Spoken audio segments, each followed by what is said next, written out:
Quand quelqu'un a la grippe, on ne lui dit pas fais un effort pour bien respirer. Quand quelqu'un a le diabète, on ne lui dit pas fais un effort pour que tes pancréas sécrètent de l'insuline. Alors pourquoi dire à une personne dépressive de faire un effort pour pouvoir aller mieux? La plus grande pandémie de notre époque, c'est la dépression. Il y a certains gens qui vont même jusqu'à dire d'autres personnes souffrent plus que toi. La souffrance en elle n'est pas une compétition. On peut mourir par noyade dans 2 mètres d'eau, comme on peut en mourir dans 30 mètres.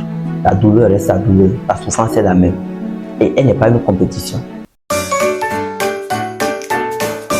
Il fut un temps où l'humanité entière tremblait face aux épidémies, face à la guerre, à la famine, aux armes, aux bombes, etc.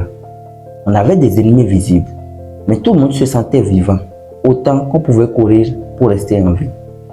Aujourd'hui, le monde est toujours en feu, sauf que ce feu, il ne brûle plus les maisons.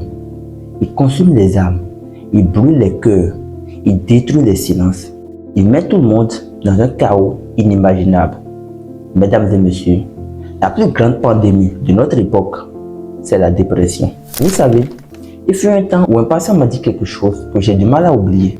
Il m'a regardé droit dans les yeux et m'a dit « Infirmier, je n'ai plus du goût à la vie. Tout me dégoûte, même la joie me fatigue. » Sur l'instant présent, j'ai mis ça sur le coup d'une mauvaise période. Erreur, je me suis trompé. Ce n'était pas une mauvaise période. Ce n'était pas une mauvaise semaine. Ce n'était non plus une mauvaise journée. C'était plutôt de la dépression. Malheureusement, beaucoup de personnes confondent la dépression et la tristesse. Que ce soit un problème issu d'une rupture amoureuse, d'un problème familial, d'une perte d'emploi, du chômage, d'une précarité financière, la perte d'un proche, un père, une mère, un frère, une sœur, peu importe. La tristesse, c'est comme rater une opportunité d'affaires. Naturellement, comme tout être humain, le cerveau réagit, puisqu'on ne se voit pas en mesure de rater une telle opportunité. On se sent triste quelques moments, et puis avec le temps, on reprend la confiance en soi. Sauf que la dépression, elle reste et ne montre rien de concret. C'est une atteinte à la santé mentale qui est manifestée par une tristesse profonde de plus de 2 semaines environ, et qui plonge la personne dans un désintérêt total à tout ce qui auparavant lui procurait du plaisir. Supposons une personne qui trouvait la joie dans le football, du jour au lendemain, il refuse d'aller au terrain.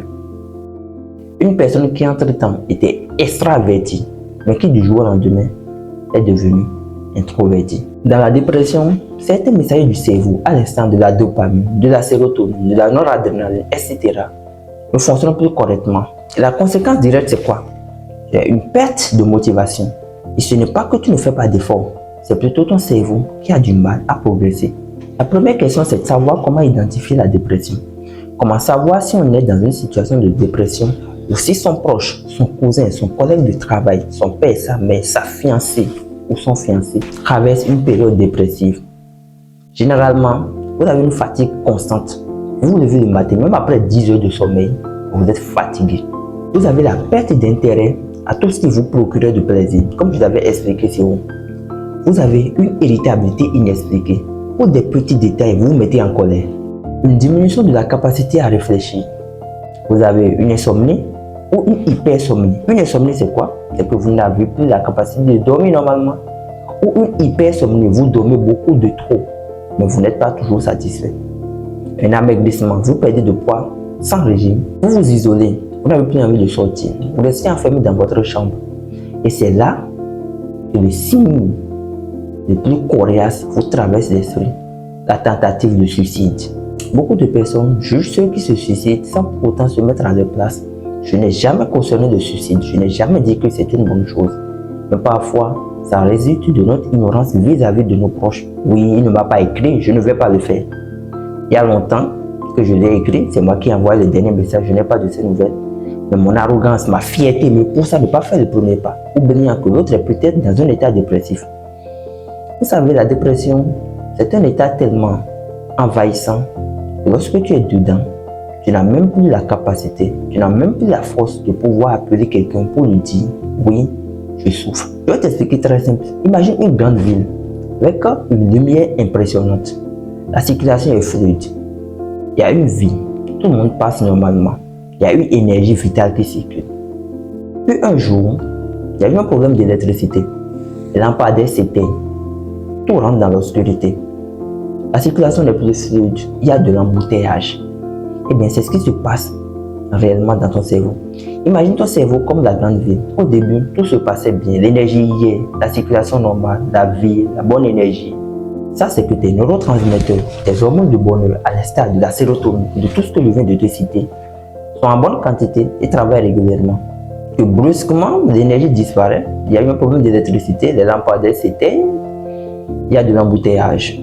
La ville est toujours présente, mais il n'y a plus de vie dedans. C'est exactement ce qui se passe dans ton cerveau. Le cerveau est toujours là, mais il n'y a plus une vie normale, une vie séduisante dedans. En conséquence, tu souffres, mais tu n'as pas la capacité d'avertir quelqu'un pour lui dire « Mon cher ami, j'ai besoin d'aide, viens m'aider ». Et si tu veux demeurer, tu veux perdurer dans la dépression, si tu ne veux pas t'en sortir, commence alors par penser que tu pourras y arriver tout seul. Oui, je vais y arriver tout seul, je vais m'isoler. Je n'ai pas le sentiment de déranger les autres. Qui t'a dit que tu veux les déranger? Tu as besoin d'aide, tu souffres. Mais ta fierté, ton ego te pousse à ne pas aller demander de l'aide. Maintenant que tout est gâté, maintenant que tu as perdu ton emploi, maintenant que ton rendement a chuté, maintenant que tu as échoué, maintenant que tu as perdu tous ceux qui t'entouraient, tous ceux qui te procuraient du plaisir, ton entourage qui t'apportait la bonne humeur, tu es content, tu es fier de toi. Mais à des moments donnés, il faudrait éviter certaines erreurs pour ne pas aggraver la dépression. Le fait de se cacher derrière son téléphone, sur les réseaux sociaux, à travers les comparaisons, ça tue. Parce que ça vous plonge encore dedans. Malheureusement, plusieurs personnes auprès d'une personne dépressive ne savent pas comment réagir. Parce que, en cherchant à sauver cette personne, parfois ils enfoncent encore le clou dans la plaie. Quelques erreurs à ne pas faire lorsque vous êtes en face d'une personne dépressive, c'est le fait de lui dire « fais un effort ». C'est facile à dire, mais faire un effort est très difficile. Quand quelqu'un a la grippe, on ne lui dit pas « fais un effort pour bien respirer ». Quand quelqu'un a le diabète, on ne lui dit pas « fais un effort pour que tes pancréas sécrètent de l'insuline ». Alors pourquoi dire à une personne dépressive de faire un effort pour pouvoir aller mieux? Il y a certains gens qui vont même jusqu'à dire « d'autres personnes souffrent plus que toi ». Qui t'avait dit que la souffrance était une concurrence? La souffrance en elle n'est pas une compétition. On peut mourir par noyade dans 2 mètres d'eau, comme on peut en mourir dans 30 mètres. La douleur reste la douleur, la souffrance est la même. Et elle n'est pas une compétition. Et puis il y a une catégorie de personnes qui disent « prie seulement Dieu, ça va aller ». Comme si c'était la prière, la véritable solution. Je n'ai jamais nié que la prière peut contribuer au rétablissement d'une personne en état de dépression. Mais le fait d'associer la dépression directement à un problème spirituel est totalement erroné. Puisqu'on peut prier, on peut bien prier, faire 7 jours sur 7 à l'église, les veillées, de prière, je ne sais quoi, mais souffrir du paludisme. La dépression n'est pas un échec spirituel, c'est plutôt un problème de santé mentale qu'il faut chercher à corriger, parce que c'est une maladie. Au lieu de dire à la personne de faire un effort, dis-lui, je suis là avec toi. La présence à côté d'une personne est une grande source de guérison. Tu peux te rapprocher de cette dernière et lui dire, si tu as envie d'en parler, je suis là pour t'écouter. C'est déjà un grand pas que tu es en train de l'aider. Ou alors, dis-lui simplement, je vois ta souffrance. Tu l'accompagnes même, consulter un professionnel. Mais pour toi, qui souffre de la dépression, qui t'est reconnu dans l'un des signes symptômes énoncés, qui t'est reconnu dans l'une des manifestations, écoute ce que tu as à faire pour t'en sortir. D'abord, tu dois comprendre que la dépression, c'est une maladie qui se soigne.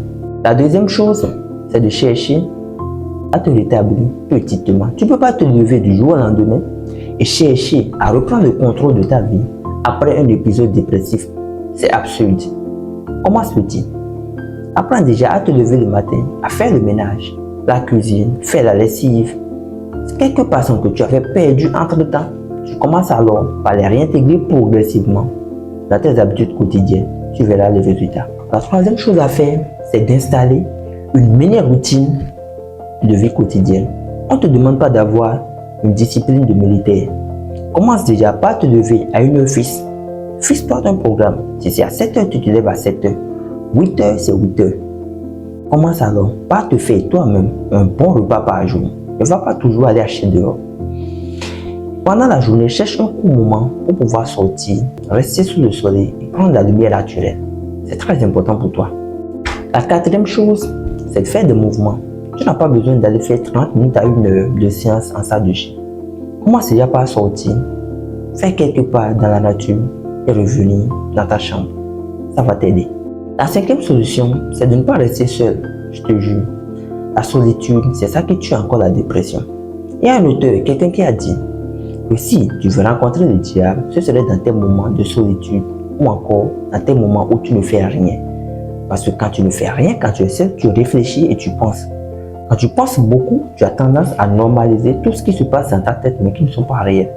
C'est pour cela qu'il faut en parler et il ne faut jamais rester seul lorsqu'on se sent victime d'une dépression. La sixième chose, et je l'aime très bien, c'est de vider ta tête avec l'écriture. Plusieurs personnes ne savent pas la force de l'écriture. Écrire, c'est soigner. Écrire, c'est guérir. Écrire, c'est se développer. Ça m'arrive parfois de prendre un papier et puis un stylo, d'écrire juste sur ça. Je n'ai rien à dire. Oui. Parce que le fait juste d'écrire, je n'ai rien à dire, m'aide à me libérer d'une tension psychologique qui me rongeait auparavant. La septième solution, c'est d'abord d'éviter les pièges. Je mets dans le piège l'alcool, les réseaux sociaux, le tabac, etc. On pense que l'alcool guérit des problèmes mentaux, mais faux. Lorsque tu prends de l'alcool, qu'est-ce que ça fait?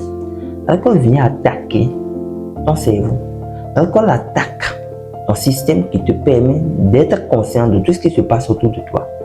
Et là, pendant un court moment, pendant une brève période, tu n'as plus conscience de tout ce qui se passe. Mais lorsque l'effet de l'alcool va s'estomper, les problèmes vont encore revenir. Donc ne cherche pas à aggraver la situation en prenant de l'alcool. Parce que chaque fois que tu repousses le problème, tu ne fais que l'aggraver. Et tu ne fais que te lui donner la force de pouvoir t'attaquer sévèrement. La huitième solution que je vais te proposer, c'est d'accepter l'aide médicale. Oui. Tu n'es pas fou. Ne pense pas que le fait d'aller voir un psychologue ou un psychiatre veut forcément dire que tu es fou. Erreur. Tu n'es pas fou. Tu es juste dans une situation où tu as besoin de ces gens-là qui vont t'aider afin de reprendre le contrôle de ta santé. Donc, n'hésite pas à les consulter pour pouvoir trouver une bonne solution à ton problème. Et en neuvième position, sois patient avec toi-même. Ne pense pas qu'aujourd'hui, déjà, que tu as pris conscience de ton problème, demain tu seras guéri. Non, il y aura des rechutes. 2 jours de bonne humeur, 1 jour de rechute. La victoire sera au bout du tunnel. Si tu connais quelqu'un qui traverse cette période, n'hésite pas à lui envoyer ne serait-ce qu'un message pour lui signifier que tu es présent. Et surtout, n'oublie pas de prendre soin de ton mental. Il travaille beaucoup trop pour toi.